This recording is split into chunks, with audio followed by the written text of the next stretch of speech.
Welcome to Shanghai Insiders program on iTV Asia. I'm Lian Wang, and today our guest is Mr. Frank Mulligan from Accetis Human Resource, and he is going to talk about the expats communities, their job seeking process, and also returning Chinese in China's job markets. So Frank, thanks for coming to our program. So let's talk about the current market, about job market in Shanghai and China. So can you share about some new trends of this market with us? Well, the good news is that the market is picking up again. It has been flat for about a year, but it has been picking up in the last few months.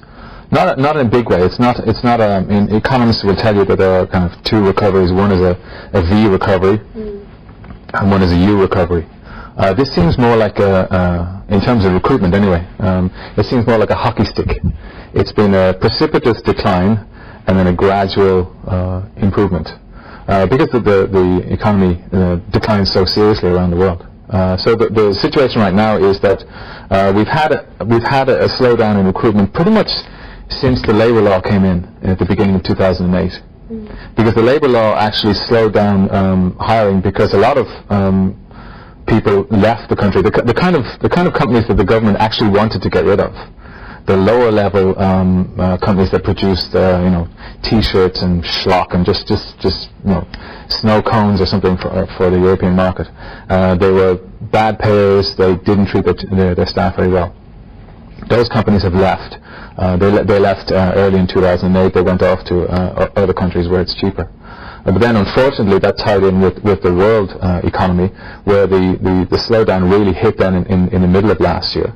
And then the international companies went into the deep freeze. They put in a hiring freeze for pretty much the last year. The state-owned enterprises have been told, obviously, not to go into a hiring freeze, but they have obviously not been hiring in a big way. But the good news is that it's now beginning to pick up again. Yeah, and I heard that you coined words for backpack bankers. Oh, okay. I mean that there's a lot of expat bankers, probably during the last financial crisis. They come to China and they want to find opportunities, though their knowledge about China is not so profound. So can you talk about this phenomenon with us? This is not a new phenomenon, but there's definitely a change in the way that it's happened in the last year. In the past, you had because the banking business tends to be cyclical, and people tend to get laid off, and they get a large package. You find a lot of the younger bankers used to take the money and say, okay, well now I'm going to expand my horizons. I'm going to go on a world trip, and then at the end of when I come back, things will have picked up. This time around, you have the same phenomenon, I think, going on, but you also have some of the very senior bankers coming to China in a different way. They've been laid off now maybe for the first time, and they're coming to China in a different way. The younger bankers came to China. They stayed with a friend. They looked around for 2 or 3 months, but they were, half the time they were really on holidays and just enjoying themselves. But the older bankers, they come here with a purpose in mind. They come here and they stay in hotels. They go to conferences. They go to see the American Chamber and the British Chamber. They go to see their colleagues in Deutsche Bank and so on. Then they assess the market and they decide if there's something here. If they think there's nothing here, then they leave.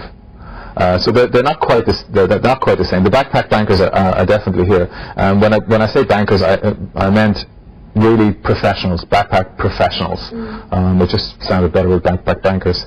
And it just means that there's a lot of professionals coming into China right now who are coming in because they think there's something here. They've read the stories in the Wall Street Journal, and they think there's something here. There's nothing back in the States, especially the young graduates. There's nothing to lose. So they come into China and have a look. And how about these type of Haigui, like returning Chinese who had studied and worked abroad, and now they return to China? What's their perspective here in China? Less than it was before. But as I said, things are picking up. The Haigui have been coming back for many years, and they were becoming, over the last couple of years, they were gradually becoming the winners. in the game. They were taking the position as general manager. They had the local skills. They had the international knowledge. They spent say 10 years in the US or in Wall Street or in London or somewhere doing something at a pretty high level. They speak the language. They fit in very well. And people felt very comfortable when they came back because they had both, and they're quite often more expensive than the big nose expatriates, right? Unfortunately, one of the things when the crisis came, they were in the same group as the expatriates because they stuck out like sore thumbs because they were very expensive. So some of them have found that they have to also now localize. Just like the expatriates have to localize. But I said the market is gradually improving, but unfortunately there is a lot of hype, a lot of people coming back, and I see a lot of emails coming to me from people who say, they've spent the last 5 or 6 years. I studied in America. I've studied in America. I've then worked in America, and now I want to come back. The difference this time is that in the past they came back because they wanted to. They spent the 10 years in Silicon Valley designing semiconductors, and they thought, well, there's something in China. This time they're actually coming back because they have no choice, because they've actually lost their jobs in the silicon design company, or they've lost their jobs in the automotive assembly plant. So they're coming back with less choices than they had before.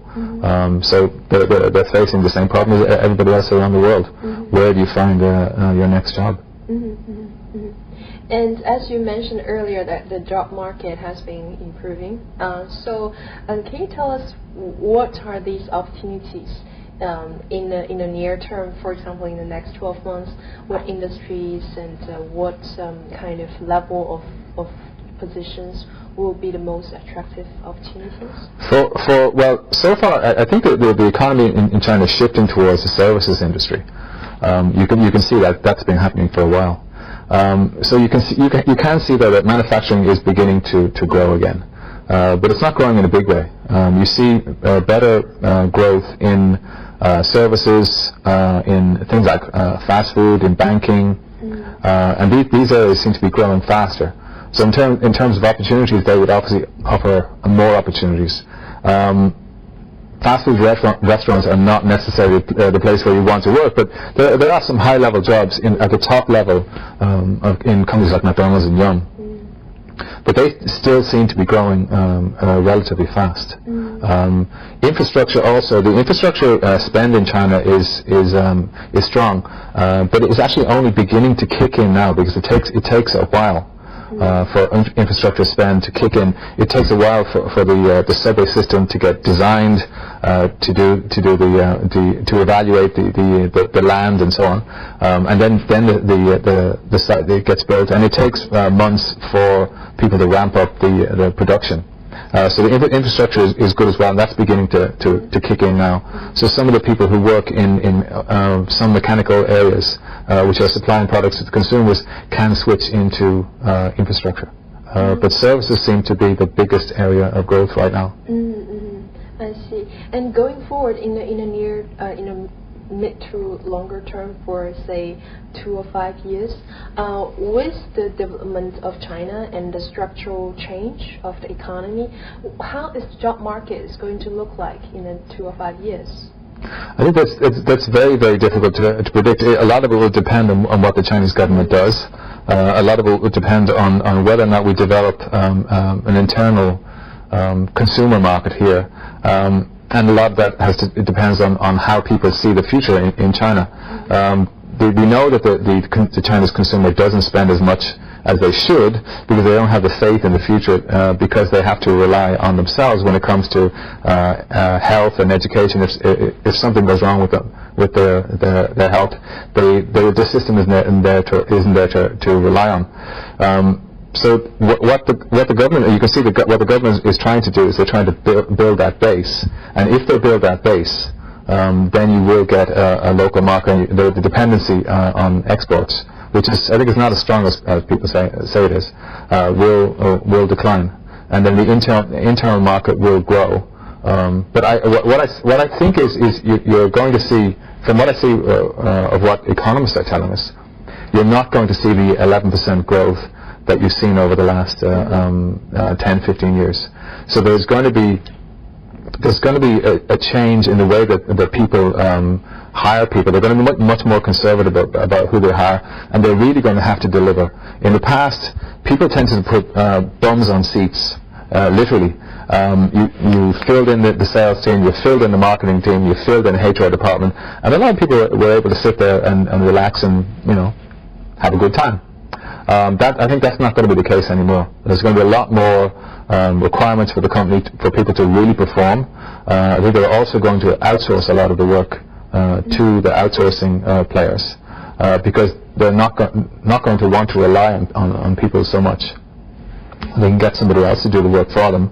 It lowers the risk and so on. So I think there's going to be a lot more reliance on people who can deliver as opposed to people who can just turn up and appear to do a job every day.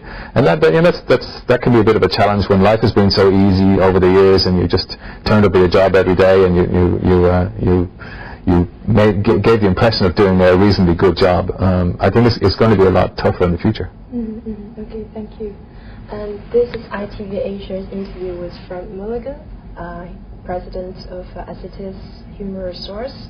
Thanks for watching today's Shanghai Insiders. I'm Lian Wang. See you next time.